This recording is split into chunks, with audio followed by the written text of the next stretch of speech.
My house is not for sale, go away. I'm sure you heard that one before. Yeah, well, that's quite a big thing at the moment. People are not selling their properties at the moment, and we just got to figure out why. Hey, if you haven't watched this channel before, it's GillT. It's all about property, it's all about Cape Town, it's all about a bit of fun. Let's go and chat about why people aren't selling their properties at the moment.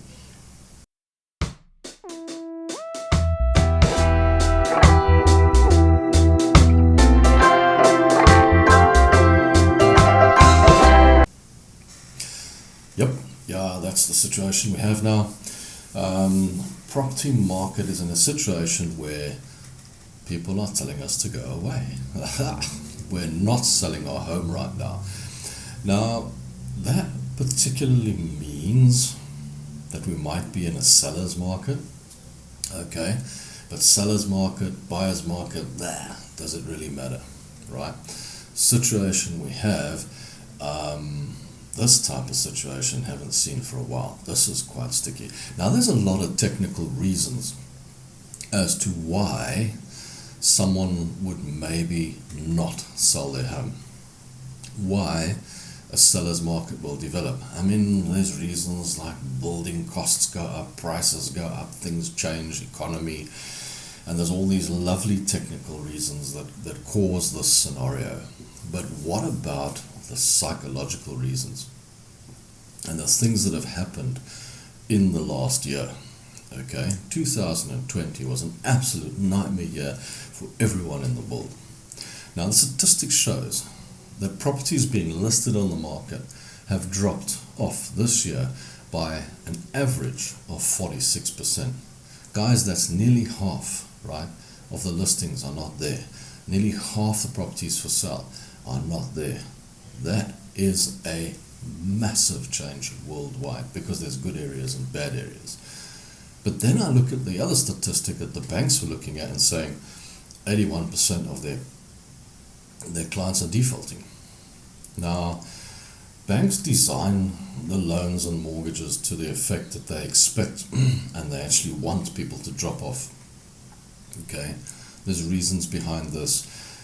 But if they have too much of a drop off, let's be honest, the investors will stop investing. So that could be an issue for them. So, that is a problem. Now, I'm looking at a scenario where it's not the normal reasons why we're becoming a seller's market or why properties are standing, why properties are not for sale. Now, who are your buyers at the moment?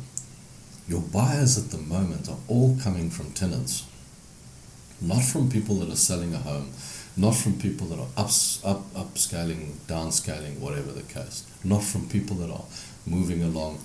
There are very, very few of those in the market. Most of your buyers at the moment are coming from ex-tenants. In other words, they were renting. Now they're looking to buy, because buying, you might as well, because the interest rates are so low. The interest rates have come down humongously, so it's a great time to be buying. Okay, now normally this would be a normal cycle where the buyers would come in because the interest rates are low and the sellers would still be there. But now there's less sellers in total. Okay, in other words, there's just not more buyers, there's also less sellers, so this is really squeezed. Okay, and why has this happened? It's more, in my opinion, not the technical reasons this time. I think there's a lot of psychology behind this time. Those people that were going to move overseas have decided, let's not do that right now, okay? Because we don't know what's going to happen. We don't know where we're going to end up, and we don't even know if we're going to be able to move overseas. Hey, it's Coffee with Rob, so let me reach over here, get the coffee, and have a nice sip. Big question to ask yourself. I mean, let's be perfectly honest, guys. If you're thinking of immigrating, is now the time? You don't know if there's going to be a third wave. You don't know if there's going to be another situation where they lock everyone down. The airlines are standing still in some places. Some of the airlines are closing down. Airfares might become more expensive. So that scenario becomes an issue. And will the country take you on? Will you get the immigration? Will you get the visas and everything to travel? So there's a lot of issues surrounding that point. Then the issue of just moving to another area or upgrading my home. It's really, really, really expensive to move house, to sell this one and to buy that. Let's be perfectly honest. You sell this one, you've got brokerage fees and all kinds of things to pay. You buy that one, you've got transfer duties and taxes and lawyers and everything to pay. Huge chunk of money comes out of that transaction. So it's expensive to move, and things are tight at the moment. But also, a lot of people would overlook that in the good times. But in the bad times, or in times like when there was a pandemic, and 81% have defaulted, a lot of people are sitting there thinking, I can't. Because if I sell this one, I can't buy that one because I've got a default. I forgot to pay 1 month or whatever the case. So it's tricky to move, okay? So who's selling their homes? Well, oddly enough, investors are the ones that are putting a lot of the properties on the market. And those investors, and our investors normally don't sell their properties. They normally hold on to them. But at the moment, a lot of them are actually selling their investments simply because people are not paying their rent. Or because they had it as an Airbnb or a holiday place or whatever the case, and nobody was going on holiday, so these places are standing empty. I don't know if you know, but hotel, their